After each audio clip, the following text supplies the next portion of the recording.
Está tudo meio doente hoje, não é? Tudo meio... Ou doente ou quase a ficar, não é? Está complicado. Vamos orar para o Senhor. Expulsar as viroses do ar, em nome de Jesus. Todos abriram? Amém. Vamos ler a palavra do Senhor. Este é o momento mais importante da nossa adoração, é lermos a palavra do Senhor. Amém? Então vamos fazê-lo com reverência, com cuidado e com atenção. Amém? Diz o seguinte: certo sábado, Jesus estava passando pelas lavouras de cereal. Enquanto caminhavam, os seus discípulos começaram a colher espigas. Os fariseus lhe perguntaram: olha, por que eles estão fazendo o que não é permitido no sábado? E ele respondeu: vocês nunca leram o que fez Davi, quando ele e os seus companheiros estavam necessitados e com fome? Nos dias do sumo sacerdote da presença, Abiatar, Davi entrou na casa de Deus e comeu os pães da presença, que apenas aos sacerdotes era permitido comer, e os deu também aos seus companheiros. E então lhes disse: o sábado foi feito por causa do homem, e não o homem por causa do sábado. E assim, pois o Filho do Homem é Senhor até mesmo do sábado. Vamos continuar. O versículo 1 do capítulo 3 diz o seguinte: noutra ocasião, ele entrou na sinagoga e estava ali um homem com uma das mãos atrofiadas. Alguns deles estavam procurando um motivo para acusar Jesus. Por isso observavam atentamente para ver se ele iria curá-lo no sábado. Jesus disse ao homem da mão atrofiada: levante-se e venha para o meio. E depois Jesus lhe perguntou: o que é permitido fazer no sábado? O bem ou o mal? Salvar a vida ou matar? Mas eles permaneceram em silêncio. Então, irado, olhou para os que estavam à sua volta e, profundamente entristecido por causa do coração endurecido deles, disse ao homem: estenda a mão. Ele a estendeu e ela foi restaurada.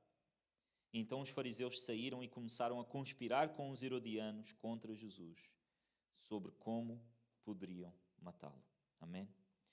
Obrigado, Jesus, pela tua palavra. Nós te agradecemos, Senhor, porque tu és um Deus que abres a tua boca, Senhor, e tu deixaste para nós esse legado incrível que é as Sagradas Escrituras.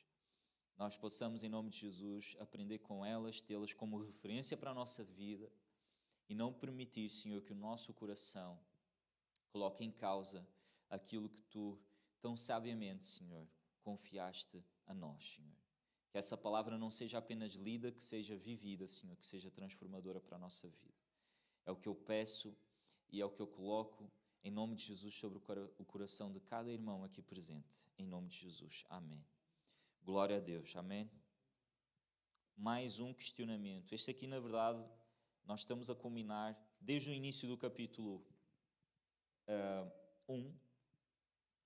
Jesus, desde ali do versículo 40 do capítulo 1, Jesus já está a ser questionado continuamente, não é? Ele é questionado quando cura um leproso, ele é questionado quando cura um paralítico, ele é questionado quando chama Levi, depois chamado Mateus, para ser o seu discípulo, que nós falamos isso na semana passada, ele era um cobrador de impostos, um publicano.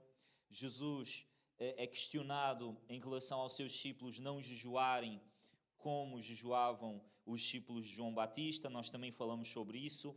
E agora Jesus é questionado em relação à sua ação no sábado, não é? Então eu quero dar um contexto para nós entendermos a profundidade disto e para nós falarmos um pouco sobre esses princípios, amém? O sábado é mais do que um dia. Nós não sabemos muito bem, isso está distante de nós, mas para a cultura judaica o sábado era o dia mais importante da semana, porque ele representava um princípio divino. Deus, como sabemos, pela narrativa de Gênesis, ele criou o mundo em 6 dias e no 7º descansou, não é? Deus descansou porque ele precisava descansar. A gente acha isso. Alguém aqui tem essa ideia de que Deus estava cansadinho? Não, Deus não precisava descansar, certo, irmãos? Ele podia continuar para toda a eternidade, não é? A agir, porque Deus não se cansa, amém? Deus parou então e descansou, por quê? Por causa de um princípio que Deus estabeleceu desde a criação. O princípio da renovação, o princípio do descanso, o princípio de deixar as coisas recuperarem, não é? E esse princípio, ele continuou pela narrativa bíblica e ele foi transferido depois para os mandamentos. Olha que interessante. Os 10 mandamentos, um deles é o princípio de guardar o sábado, o 7º dia, não é? Então, em Gênesis 2:2, nós temos a narrativa de como Deus acaba a sua criação. E lá diz que, havendo Deus acabado no 7º dia a obra que fizera, descansou no 7º dia e de toda a sua obra que tinha feito. Se nós formos para Êxodo, quando Israel estava fugindo do cativeiro egípcio, Deus institui os 10 mandamentos e um deles, lá em Êxodo 20, versículo 8, diz: lembra-te do dia do sábado para o santificar. Então tornou-se pela lei proibido várias coisas. Tornou-se proibido trabalhar no sábado. Tornou-se proibido fazer atividades que envolvem lucro no sábado, não é? Atividades económicas no sábado. E isso era um princípio que Deus instituiu para a sua criação. Nós vemos isso em todo lado. Há tempo para tudo, certo, irmãos? Não sei se algum de vocês já foi agricultor ou se já plantou alguma coisa, mas nós sabemos, não é, por senso comum, de que sempre que nós plantamos algo, nós primeiro temos que esperar para que possamos colher aquilo, mas nós também temos que deixar aquela terra recuperar e descansar, certo? Nós não podemos usar a terra continuamente porque ela precisa de tempo, ela precisa de descanso. Nós sabemos então que os animais também, para trabalharem, eles não podem trabalhar continuamente, um dia após o outro, eles têm que ter um dia de descanso. E nós, criação de Deus, filhos de Deus, também temos que ter o descanso. Amém? Então o descanso é um princípio bíblico, ele não é só algo que convém fazer, ele é um princípio bíblico que todos nós, filhos de Deus e criação de Deus, temos que observar para a nossa vida. Amém? Então, se nós paramos no sábado de trabalhar e de fazer atividades, o que é que nós podemos fazer no sábado? Aqui entra a grande questão. Para os fariseus, os doutores da lei, o sábado devia servir para uma coisa, mas Jesus veio e quebrou essa narrativa que eles estavam a impor. Deus instituiu o sábado para o descanso, para a família e para a adoração. Era para isso que servia o sábado. Mas os fariseus foram lá e acrescentaram regras que Deus não acrescentou. Olha a coisa interessante. Uma das coisas que eles disseram é que as pessoas não podiam fazer viagens longas.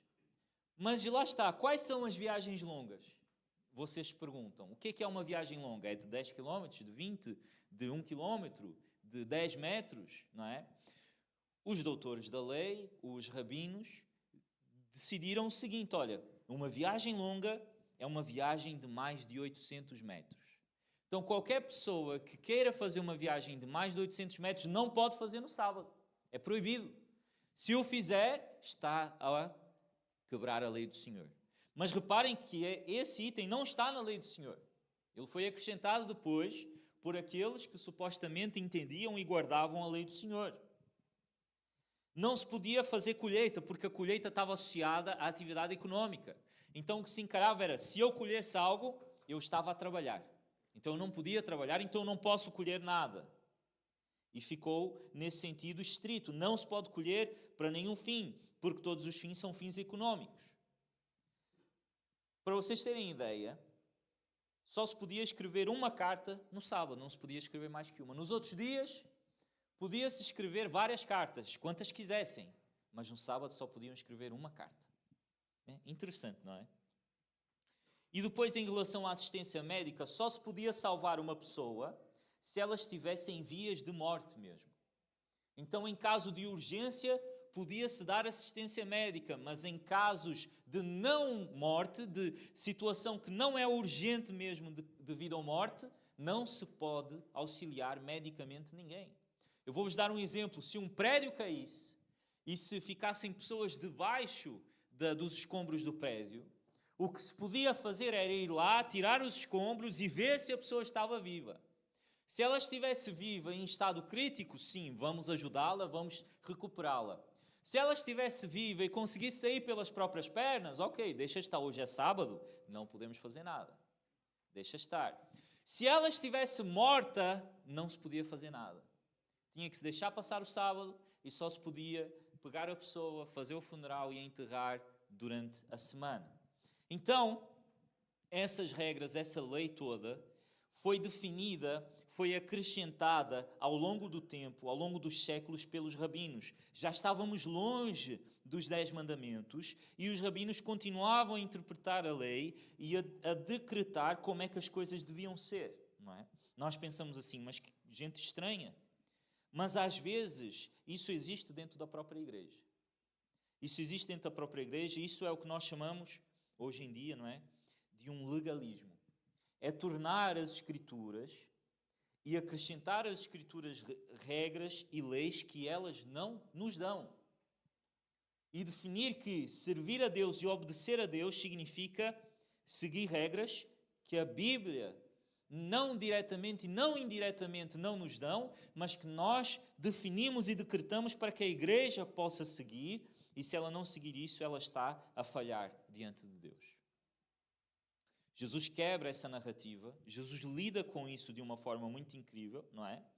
Porque aos olhos daqueles homens, Jesus estava a quebrar a lei, Jesus estava a falhar com a lei. E o que é que merecia quem quebrava a lei? Naquele tempo merecia a morte. Não era um castigozinho, não era nada disso, era a morte. Jesus estava a infringir a lei ao ponto de ser cogitado a sua própria execução, a sua própria morte. Jesus, como é que ele lida com isso, então?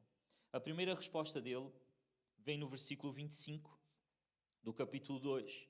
Jesus olha para essa situação e ele responde a esses homens: vocês nunca leram o que fez Davi quando ele e seus companheiros estavam necessitados e com fome? Jesus então vem e diz que nos tempos de Abiatar, no período de Abiatar, não é, que era o sacerdote principal daquele período, Davi entrou na casa de Deus e comeu os pães da presença, que apenas era reservado para os sacerdotes, não é? Esse pão era renovado semanalmente por pão novo.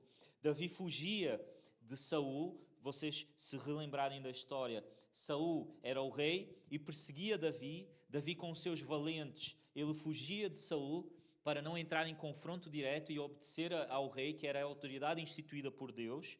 Ele fugia para todo lado e numa dessas fugas ele entra, não é, na casa de Deus, entra no templo e come dos pães da presença, que eram pães que eram reservados apenas aos sacerdotes. Isso era um sábado. Jesus aqui, de forma sarcástica, porque sim, Jesus conseguia ser sarcástico quando fosse necessário, ele pergunta: vocês não leem a Bíblia? Vocês não sabem o que é que diz as Escrituras? Ele está a falar isso para os doutores das Escrituras. É a mesma coisa que dizemos a um juiz hoje: olha, você não sabe o que é que está no ordenamento jurídico, você não lê a Constituição, não é? Era um confronto direto. Vocês não conhecem as Escrituras, vocês não passam o dia todo a lê-la, a interpretá-la, e vocês estão aqui sem compreender o que é que ela realmente pede. E então, Jesus diz que Davi, o rei Davi, um homem que era segundo o coração de Deus, entrou na casa de Deus, comeu os pães que não podia comer, que não era permitido comer, e deu aos seus companheiros. Davi, por estar a fugir, por estar com fome, alimentou a sua fome. E Jesus veio e diz o seguinte: o fato de Davi ter alimentado a sua fome deu-lhe licença para que ele pudesse fazer algo que normalmente não seria possível fazer. E isto, os fariseus não entendem isso. Jesus faz o quê? Jesus redireciona a atenção para as Escrituras. Como é que Jesus lida com o legalismo que muitas vezes nós podemos ter? Eu quero aqui abrir um parênteses. O legalismo não é só dos fariseus, o legalismo pode ser nosso também. Há igrejas que dizem que as pessoas têm que andar de uma certa maneira, têm que vestir uma certa roupa, têm que ter o cabelo de um jeito, têm que usar batom do jeito X, Y e Z, têm que ter isto, não pode ter aquilo, não pode ter aquilo outro, não pode ter aquilo outro.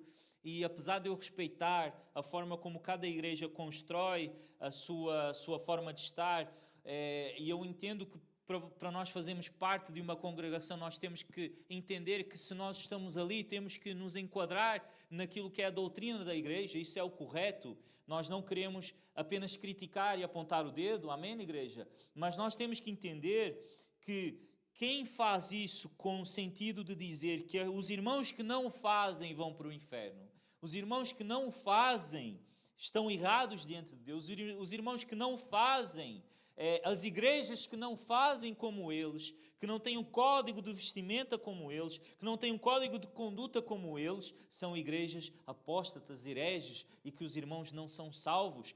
Isso é um legalismo puro.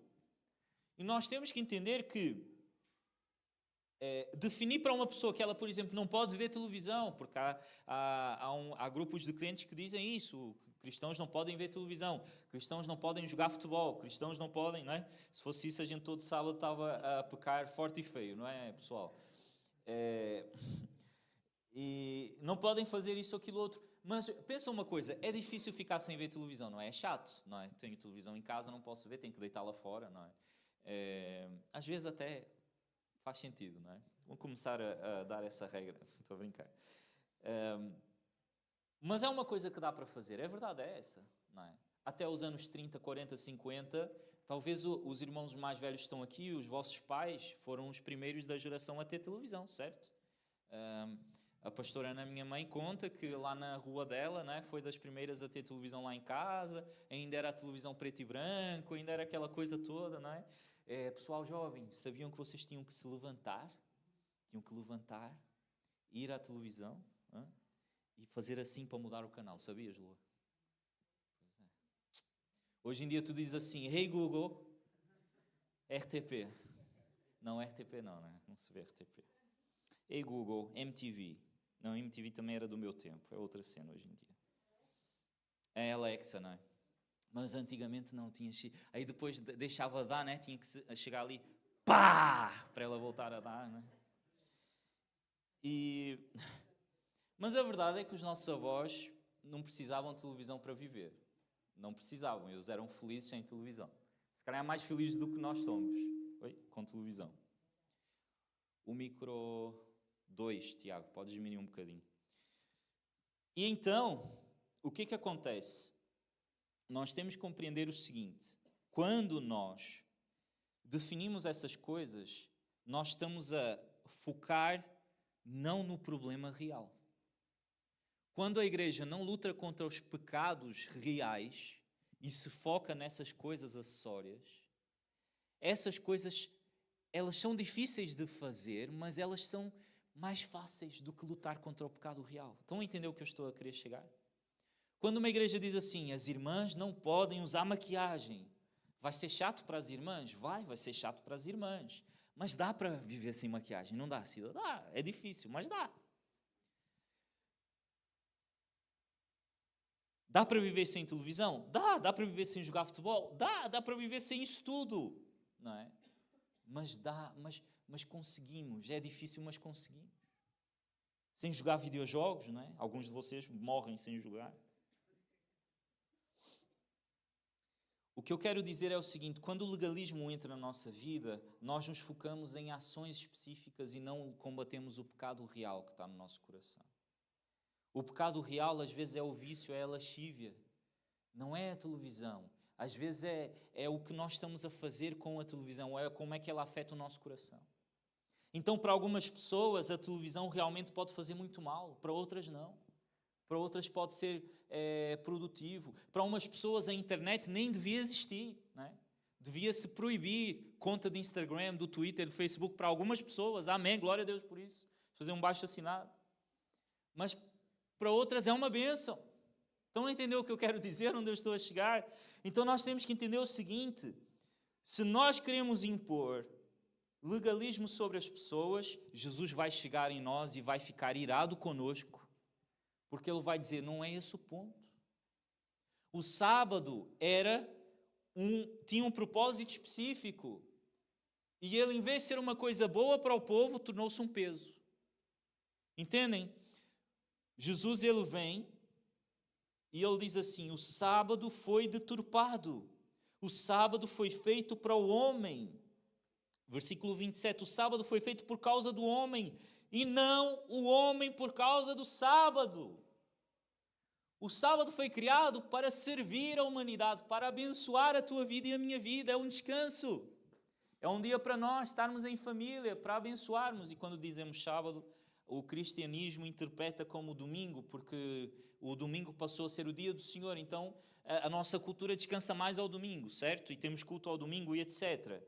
O domingo, ou o sábado, ou o dia de descanso, significa que nós temos que parar para que nós estejamos bem. Amém? É uma bênção para nós. Só que vem o legalismo e diz assim, não, o sábado tu não podes nem sequer caminhar mais que 800 metros. No sábado, se uma pessoa estiver doente, tu não podes curá-la. Tu não podes cuidar dos doentes, tu não podes cuidar das pessoas. E vão ao ponto de dizer assim, tu não podes colher espigas porque tens fome. Eles foram questionados porque eles estavam a passar pelas lavouras dos cereais e enquanto caminhavam, os discípulos colheram espigas e abriram as espigas para comer. E eles foram repreendidos por isso. Eles não estavam a comercializar, não estavam a fazer atividade económica, eles estavam a saciar a sua fome. E o legalismo vai e entra em cima e diz, não pode. E aí então o que é que Jesus diz? O sábado tem que abençoar a humanidade e não a humanidade tem que ser escrava do sábado. Então, as coisas que Deus criou para nos abençoar não devem ser interpretadas como para nos amaldiçoar. Amém, igreja? O casamento foi instituído para abençoar. Amém, casados? Se não é amém, fica calado, em nome de Jesus. Eu sou um melhor homem por causa da minha esposa e eu tenho que ser assim. Ela tem que me fazer um melhor marido e eu tenho que santificar a minha esposa. Esse é o propósito do casamento. É que nós sejamos santificados casados, mais do que se estivermos solteiros. Então o propósito do casamento é para abençoar a nossa vida. O propósito de ter filhos é abençoar a nossa vida. Nós somos abençoados em ter filhos. E o mundo vem e deturpa tudo. E diz, não, o casamento é para te escravizar, é para te prender, é para te castrar o homem. Já viram essas porcarias por aí? O homem que passa muitos anos com a mesma mulher, não sei o quê, vai ser infeliz. Tretas! O casamento é para a nossa bênção, amém, igreja? Os filhos são para a nossa bênção, a comida é para nos abençoar. E nós temos que entender que Deus criou coisas para nos abençoar, amém? O bem tem que ser feito em qualquer dia. No versículo 4 aí do capítulo 3, Jesus cura esse homem com a mão atrofiada. O homem tinha, pensem bem, o homem tinha a mão atrofiada, estava na sinagoga a orar ao Senhor no sábado. Jesus entra na sinagoga, vê o homem com a mão atrofiada. Esse homem não podia comer, não podia andar, não podia escrever, não podia fazer nada. A vida dele estava paralisada porque ele tinha uma mão atrofiada. Jesus vai ter com esse homem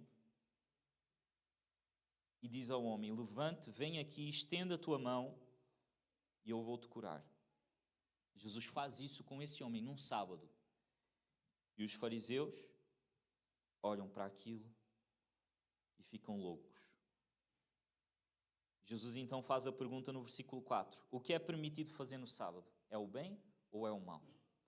O que é permitido fazer no sábado? Salvar uma vida ou matar? O que é permitido fazer no sábado? O sábado é para nos abençoar, mas nós usamos o sábado como desculpa para amaldiçoar as pessoas, para deixar o doente morrer, para deixar aquele que não está bem padecer. Jesus diz, não, o sábado é um descanso, mas para fazer o bem. E aqui entra uma coisa muito importante. Eles permanecem em silêncio quando Jesus faz essa pergunta, porque eles sabiam que eles estavam errados. E aqui no versículo 5, Jesus dá uma resposta. Jesus, no seu interior, o que é que acontece com ele? Ele fica irado. Jesus fica irado. Ele olha para os que estão à sua volta e fica profundamente triste por causa do coração endurecido deles. Jesus conhece os corações, amém? Ele sabe o que vai dentro dos nossos corações. E Jesus estava diante de um homem paralisado, com a mão paralisada, estava prestes a curar aquele homem, e ele olhou à volta e perscrutou o coração de cada um que estava ali. E ele viu reprovação naqueles corações.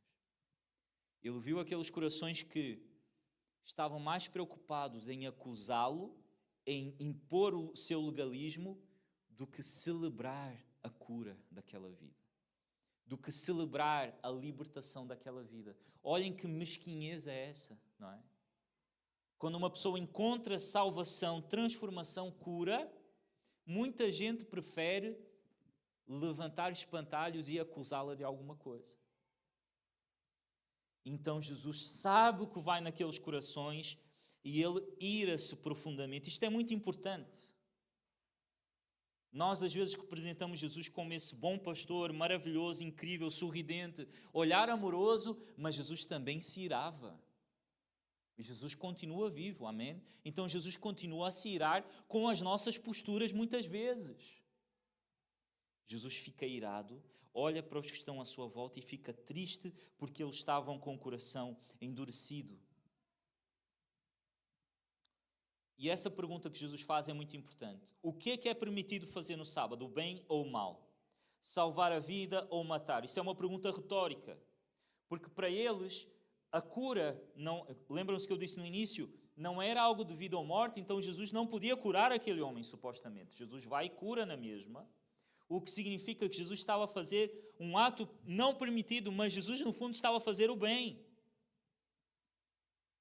Enquanto Jesus propunha curar um homem, os fariseus planeavam matá-lo no seu próprio coração. E Jesus questiona o seguinte: é bom fazer o bem ou o mal no sábado? Porque enquanto eu curo esse homem doente, no vosso coração vocês planeiam matar-me, que é fazer o mal. Então quem é que está a transgredir a lei do sábado no fundo? Sou eu que estou a usar o sábado para fazer o bem, ou são vocês que estão a usar o sábado para maquiar a minha morte? Jesus em Mateus 5:21, ele diz uma coisa muito forte. Vocês ouviram que foi dito aos antigos, não mates, e ainda quem matar estará sujeito ao julgamento. No 22 ele diz, eu porém lhes digo que todo aquele que se irar contra o seu irmão estará sujeito a julgamento, e quem insultar o seu irmão estará sujeito a julgamento do tribunal, e quem o chamar de tolo estará sujeito ao inferno de fogo. Jesus está a dizer aqui, se vocês, no vosso coração, vocês planeiam a morte de alguém, vocês desejam a morte de alguém, vocês no vosso coração estão a cometer o pecado do homicídio. Isto é muito forte. O que Jesus está a dizer é, vocês criaram essas leis ridículas que não fazem sentido nenhum, eu estou a usar o sábado para curar, mas vocês estão a usar o sábado para planear a morte de alguém. Quem é que está a fazer o que é errado? Quem é que está a transgredir a lei do Senhor? Não sou eu, são vocês. E eles ficam em silêncio porque eles não entendem isto. Jesus nos adverte para que nós não lhe demos motivos para despertar a sua ira. Diz ao teu irmão, não despertes a ira de Jesus. Queres sair daqui com um conselho? É esse, não despertes a ira de Jesus. Como é que despertamos a ira de Jesus? Quando nós deturpamos a sua palavra, quando nós descaracterizamos as suas leis, quando nós colocamos em xeque o mais importante por causa do menos importante. Porque nós não oramos, não amamos, não permitimos pessoas conhecerem a palavra de Deus por causa dos nossos preconceitos para com elas, por causa da forma como nós queremos apontar o dedo para elas, por causa da forma como nós achamos que elas não merecem ser alcançadas por Deus. E Deus tem uma resposta para isso. É uma palavra, ira. Ira. Ai daqueles que impedem a vinda dos pecadores ao Senhor. Isso é muito sério, igreja. Então, combate o pecado. Combate o pecado com todas as tuas forças. Combate o teu pecado todos os dias primeiro. Nós podemos querer combater o pecado dos outros. E também temos que o fazer. Mas tu estás a combater primeiro o teu? Estás a colocar a força e a energia para o teu primeiro? Ou estás a deixar o teu de lado e a conviver com ele tranquilamente e a querer apontar para o pecado dos outros? Então, não vamos dar motivos a Jesus para que ele se ir connosco. Deus quer que guardemos o sábado. Jesus nunca demonstrou desrespeito pelo sábado. Jesus nos ensinou a obedecer o sábado. Amém? Mas nós temos que entender que quando Jesus encontra alguém que sofre, ele não usa o sábado para não ajudar essa pessoa. A lei toda se resume a 2 mandamentos: amar a Deus acima de todas as coisas e amar ao próximo como a nós mesmos. Não amar, não curar, não orar, não proteger, não ajudar o necessitado por causa de uma desculpa, significa que estamos a transgredir o mandamento maior: amar ao próximo como a nós mesmos e amar a Deus acima de todas as coisas. Amém? É bom para as nossas almas que a grande resposta de Jesus a todas as críticas foi entrar para a sua própria morte. Amém? A maior crítica de todas foi dirigida a Deus e é a crítica de que nós somos culpados sempre que pecamos. É a nossa maneira de dizer a Deus que achamos que sabemos o que é melhor para a nossa vida. A resposta de Jesus a essa crítica foi entrar no mundo, assumir a carne, viver uma vida que não critica Deus através do pecado e, em vez disso, morrer na cruz, para que possamos ser perdoados e viver eternamente com Deus. Quando Jesus foi pendurado naquela cruz, ele declarou perdão. Pai, perdoa-lhes, eles não sabem o que fazem. Nós vemos a resposta final às críticas. A resposta final às críticas é a demonstração da graça para todos aqueles que com o seu pecado criticaram o próprio Deus. Fecha os teus olhos. Se tu és batizado nas águas, fica de pé. Nós vamos participar da Santa Ceia hoje com esta mentalidade de perdão e arrependimento, em nome de Jesus. Quero pedir ao Senhor para que Ele veja o meu coração, para que Ele entenda o meu coração, para que Ele visite o meu coração. E se Ele achar uma ponta de legalismo no meu coração, que Ele possa encontrar em mim um coração arrependido, hoje, em nome de Jesus. Amém. Aleluia. Oramos, meu Pai, pelos elementos da ceia, o teu corpo, o teu sangue representados, moídos e transformados em nosso favor. Desejo, Pai, que nosso coração hoje seja perdoado das falhas. E ao recebermos hoje nas nossas mãos o pão e o cálice, nós possamos recebê-lo dignamente. Eu vou dar esse momento, irmão, para que tu possas pedir perdão ao Senhor pelos teus pecados, pelos teus erros, para que tu possas pedir perdão pelas palavras que tens dito, pelos pensamentos que tens tido. Hoje tu tens perdão a pedir, tu tens confissão a fazer. Fala tu e Deus diante dele, no teu coração.